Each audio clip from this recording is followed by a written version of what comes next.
మరోవైపు తెలంగాణలో ధాన్యం రైతుల కష్టాలు వర్ణనాతీతంగా మారుతున్నాయి. మరో సీజన్ ముంచుకొస్తున్నా కూడా ధాన్యం కొనుగోలు చేయకపోవడంతో రైతులు తీవ్ర ఆందోళన వ్యక్తం చేస్తున్నారు. అనేక చోట్ల రోడ్లపైకి ఎక్కి ధర్నాలు చేస్తున్నారు.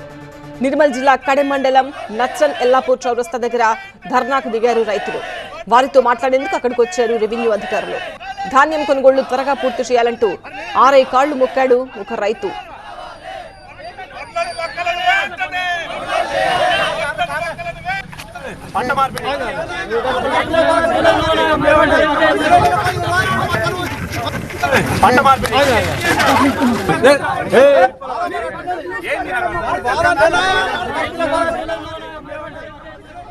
అక్కడే మరో రైతు ఆకుల నర్సయ్య స్పృహ తప్పి పడిపోయారు. వెంటనే అతన్ని ఆసుపత్రికి తరలించారు.